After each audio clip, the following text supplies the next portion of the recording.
On a cold, rainy evening in the quiet corner of a small town, a single father walked home with his little daughter. His jacket was thin, his shoes worn, but his hand never let go of hers. Daniel had been raising Lily alone for years, doing his best with what little he had. Life was not easy, yet their bond kept them strong. That night, as the rain fell harder, they noticed a figure standing under the dim streetlight. A young woman, dressed neatly yet carrying only a small suitcase, looked lost. Her eyes searched the empty street, uncertain where to go. Daniel slowed his steps. Lily looked up curiously, tugging at his hand. The woman seemed out of place, like someone who didn't belong in their struggling little town.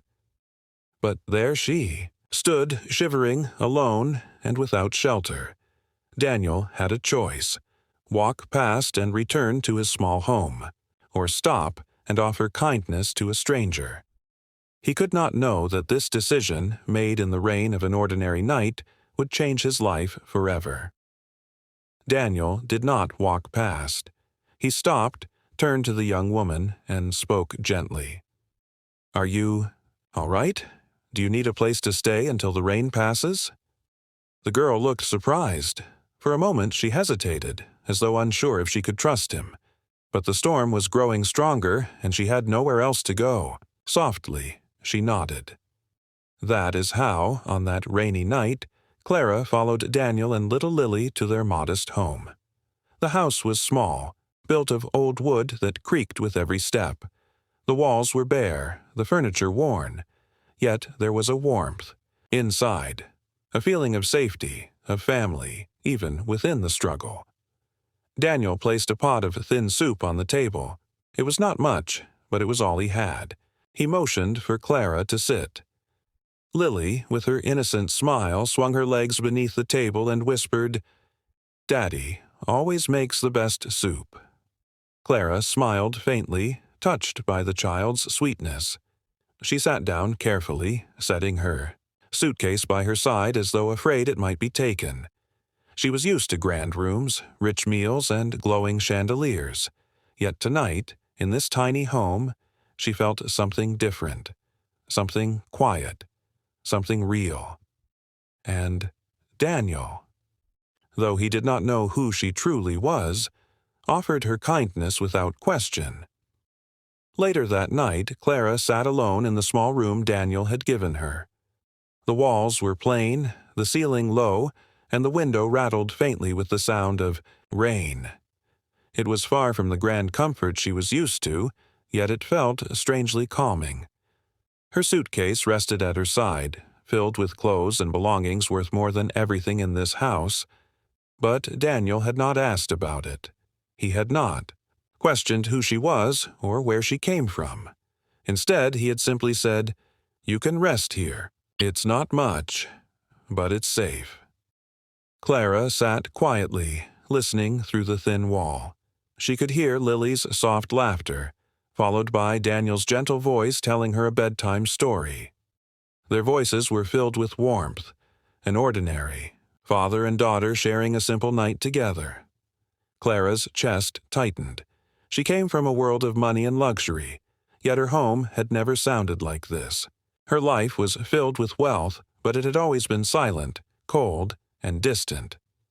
Now, in this tiny house, surrounded by peeling paint and worn blankets, she felt something she had long missed. For the first time in years, Clara closed her eyes, and instead of loneliness, she felt peace. The morning came slowly, with pale sunlight slipping through the thin curtains. The storm had passed, leaving the world outside fresh and quiet. Daniel rose early, as he always did. He prepared what little he had for breakfast: 2 slices of bread, a jar of jam, and tea that was more water than leaves. Yet he set the table with care, as though it were a feast. Lily came running in, her hair messy from sleep, her laughter filling the room. She climbed onto her chair, spreading jam clumsily across her bread, humming to herself. Clara entered the kitchen a moment later, still carrying the air of someone unused to such modest surroundings. she sat carefully at the table, unsure if she was intruding. Daniel noticed her hesitation and spoke with gentle ease. "Please, have some. It's not fancy, but it will fill you." Clara looked at the small spread, then at Daniel and Lily sharing their meal so naturally. Something stirred inside her. In her world, breakfast was silver trays, polished cutlery, and servants standing nearby. Yet she had never seen joy in those meals, only silence. Here, in this humble home, she saw something priceless. Love woven into the simplest of things. She took a small piece of bread, her eyes meeting Daniel's. For the first time in a long, while Clara ate, not out of habit, but with gratitude. Later that day, Daniel went to help a neighbor with a broken fence. It was the kind of work he often did. Small tasks, paid with a little money, or sometimes with nothing more than thanks. His jacket was worn, his gloves thin, but his hands moved with steady patience. Each strike of the hammer spoke of years, all of labor, years of carrying weight heavier than most would ever know. Clara stood nearby with Lily, watching quietly. Lily played with her small doll, humming, but Clara's gaze remained fixed on Daniel. She had never seen such work up close. In her world, problems were solved with a phone call, with hired help, with endless resources. But here, this man, this single father, carried the burden himself, not out of choice but because life demanded it. And still, he did not complain. Clara noticed the tired lines on his face, the way his shoulders sagged when he thought no. One was watching. Yet, when he looked at Lily, his expression softened into warmth. Every ounce of his effort was for her. Clara felt a knot form in her chest. She was a guest here, hidden behind a secret life of wealth. Yet this man, who had so little, had offered her shelter, food, and kindness without question. For the first time, Clara wondered if she had been missing something far greater than money all along. That afternoon, the house was quiet. Daniel had returned from his work, tired but content. Lily, full of energy, spread her crayons across the floor and began to draw. Clara, at first hesitant, soon found herself kneeling beside the little girl. She picked up a crayon, her hand delicate and unsure, and began coloring in the corner of the picture. Lily looked up with bright eyes. "You draw really well," she said softly. "Will you help me make the flowers?" Clara smiled, a genuine smile that reached her eyes. "Of course," she whispered. Together they filled the page, Lily with bold, messy strokes, Clara with neat, careful lines. The paper soon bloomed with colors of pink, yellow, and green. From the doorway, Daniel leaned against the frame, watching in silence. He saw the way Lily's laughter filled the room, the way Clara's face softened as though she had forgotten her worries. For a brief moment, his small house felt brighter, as if a missing piece had slipped quietly into place. Daniel said nothing, only smiled faintly. In his heart, he felt a warmth he hadn't known for years, a glimpse of what family could feel like again. Clara, still hiding her true life, looked at Lily's joy and Daniel's quiet pride, and she wondered why something so simple could feel so extraordinary. That evening, the house settled into quiet. Lily had drifted to sleep, her tiny breaths steady in the small bedroom. Daniel sat at the table, sipping tea from a chipped cup, the warmth easing the day's weight. Across from him, Clara sat with her hands folded, staring at the table as though she carried something she could not say. For a while, silence filled the room. Only the faint sound of crickets outside broke the stillness. "You don't have to be afraid here," Daniel said softly, noticing her unease. "I don't know where you're from or what brought you here, but sometimes it helps to talk." Clara looked up, surprised by his kindness. Her lips parted as if to speak, but then she stopped. She could not tell him the truth. Not yet. How could she explain that she was the daughter of a millionaire, that she had walked away from wealth to search for something real. Instead, she whispered, "I just needed to get away. Things weren't right at home." Daniel nodded slowly, not pressing further. His gaze was calm, steady, the kind that listened without judgment. For Clara, it was strange. In her world, people always wanted something: money, power, advantage. But here sat a man who asked for nothing, offering only a quiet space where she could simply exist. And that, more than anything, unsettled her heart. The next morning, Clara rose earlier than usual. She found Daniel already outside, splitting wood for the stove. His movements were steady, practiced, but she could see the strain in his shoulders. Without a word, Clara gathered the clothes that had been washed the night before and carried them into the yard. She found a rope stretched between two posts and began to hang them carefully, one by one. Daniel paused, surprised to see her working alongside him. "You don't need to do that," he said gently. Clara shook her head, smiling faintly. "I want to help? You've already done so much." Lily, full of energy, ran between them chasing a butterfly, her laughter ringing out like music. For a moment, the little yard felt alive with warmth, as though the sun itself had settled closer to their home. Daniel watched Clara quietly as she worked. She moved with grace, yet without pride, her hands careful, her eyes calm. She didn't seem like someone used to such simple chores, yet she did them with sincerity. Something about the sight stirred him. For years it had only been him and Lily. Yet now, watching Clara beside them, the picture felt complete, if only for a moment. Clara, too, felt something she could not explain.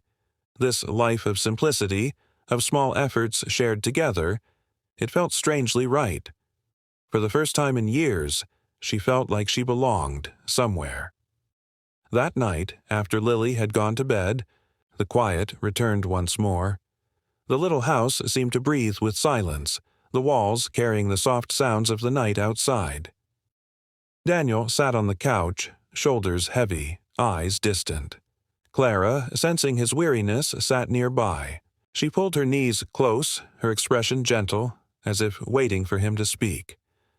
After a long pause, Daniel's voice broke the silence. "It's been just me and Lily for years now. Her mother left when things got hard. I can't blame her, not fully. Life isn't easy here, but I promised my daughter I'd never walk away. No matter how much I struggle, she deserves someone who stays." His words were quiet, steady, but Clara could feel the pain hidden within them. She lowered her gaze, her heart aching for the man before her. A man who had so little, yet gave everything he had to his daughter.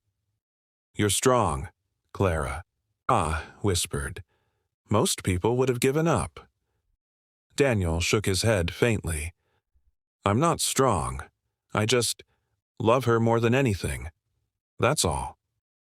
The room fell into silence again, but it was not empty. It was filled with unspoken understanding, with something tender that neither of them could name. For Clara, hearing his truth was like a mirror. It made her wonder about her own life and what love really meant.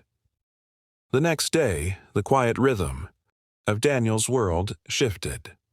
A car appeared at the end of the dusty road.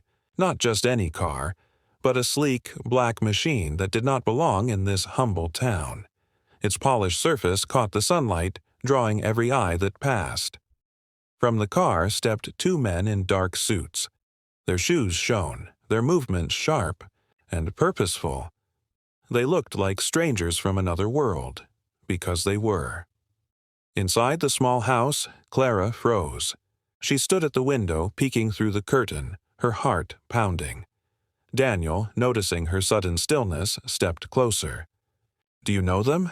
he asked quietly. Clara's lips parted, but no words came. She could not tell him, not yet, that she had run from a mansion, from a family name known across the city, from a life built on wealth she no longer wanted. All she managed to whisper was, "They're looking for me." Daniel frowned, puzzled but calm. He had no idea of the truth, no idea of the world she belonged to. Yet, seeing her fear, he gently lowered the curtain. "You're safe here," he said softly. "No one will hurt you while you're under my roof." Clara's eyes filled with tears. In her world of power and money, safety had always come with a price. But here, in the simplest of homes, it was given freely, without condition. That night, Clara could no longer keep the truth hidden. Her hands trembled as she held the chipped cup of tea. The men in suits had not approached the house, but their presence on the road had reminded her of the world she had tried to leave behind. Daniel sat across from her, his gaze steady, patient. "You don't have to tell me," he said gently, "but if you want to, I'll listen." Clara's lips quivered. For years, her life had been shaped by wealth, mansions, servants, endless luxuries. Yet none of it had ever brought her peace. She had left it all behind in search of something real, something money could not buy. "I'm not who you think I am," she whispered. "I'm the daughter of a very wealthy man. The men outside, they were sent to find me, to bring me back." Daniel blinked, surprised, but his expression did not change to judgment or anger. Instead, it softened. "So you're saying you chose to stay here? With us?" Clara nodded, tears in her eyes. "Yes, because here I've felt more warmth in a few days than I've ever known in my whole life." Daniel leaned back, silent for a moment. The truth was heavy, but his heart was simple. He only saw a young woman who was searching, not for riches, but for belonging. And in that moment, he realized she had already found it. Daniel said little after Clara's confession. He did not ask about her father's fortune, her mansion, or why she had walked away from it all. He only noticed the tremble in her voice, the heaviness in her eyes, and the way her shoulders sagged as though she had been carrying a burden far too long. Later, as the night grew colder, he quietly fetched an extra blanket. Without a word, he placed it gently over her shoulders. Clara looked up, surprised. His hands were rough from work, his clothes simple, his life modest, yet his care was deeper than anything she had known in her world of wealth. Lily, already drifting to sleep, leaned against Clara, her tiny hand resting trustingly in hers. Clara held her close, her heart swelling with a strange mix of sorrow and joy. Daniel did not speak of love, of promises, or of dreams. He simply stayed close, steady as the ground itself, offering a kind of safety that could not be bought. For Clara, it was clearer than ever.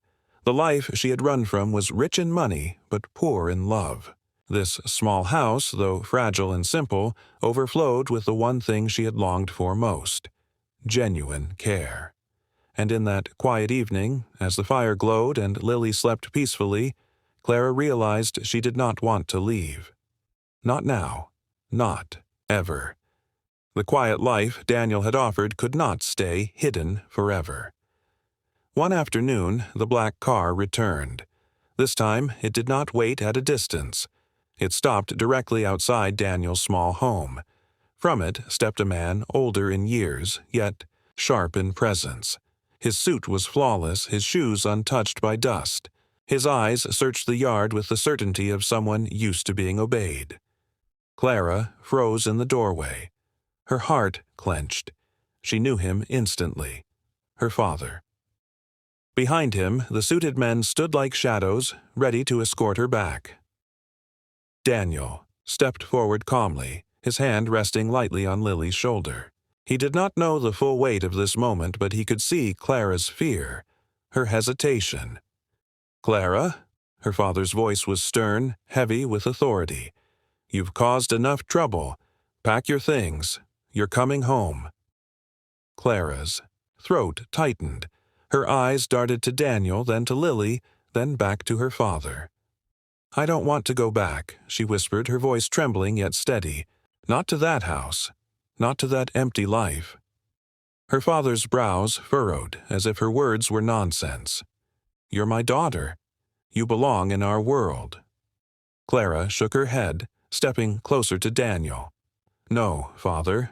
For the first time in my life, I found where I truly belong. Daniel said nothing, but the quiet strength in his stance told Clara she wasn't standing alone. The yard fell into silence.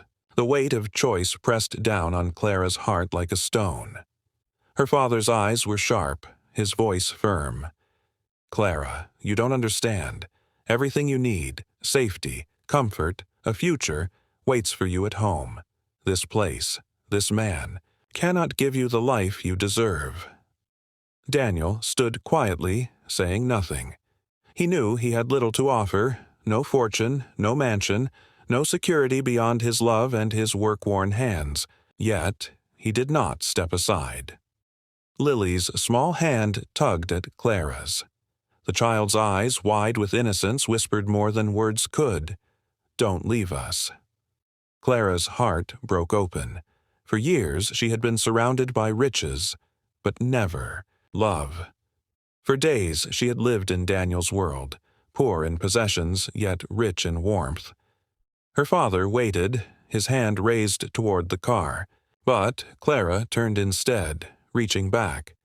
Her fingers wrapped around Daniel's rough hand, steady and true. With tears shining in her eyes, she whispered, Father, money may build a house, but it cannot make it a home. Here, I've found family, and I won't walk away from it. Her father's expression faltered. For the first time, he saw not a child to command, but a woman who had found her heart. And Clara stood firm, hand in hand with the man and child who had given her what wealth never could.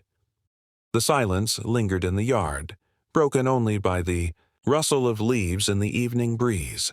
Clara's father, proud and unbending all his life, stood with disbelief etched across his face. For years he had believed that money was everything, that wealth could fill every emptiness. But now he saw his daughter standing with nothing yet looking more complete than ever before. Daniel's hand held hers firmly, Lily leaning trustingly at her side. Together, they were not rich in possessions, but rich in something far greater: love, belonging, and family. At last, Clara's father sighed. His gaze softened, though his voice remained low. If this is truly your choice, Clara, then I won't take you by force. I only hope this man is worthy of the gift you're giving him, your trust. With that, he turned and stepped into the waiting car. The sleek black vehicle rolled down the dusty road, carrying with it the last shadow of the life Clara had left behind. As the sun sank, painting the sky with gold, Clara sat on the porch beside Daniel and Lily. For the first time, she felt free. Not because she had left wealth, but because she had found love. Daniel glanced at her, a quiet smile tugging at his lips. Lily's small laugh broke the stillness. And in that simple, ordinary home, under the fading light of day, Clara knew she was exactly where she was meant to be.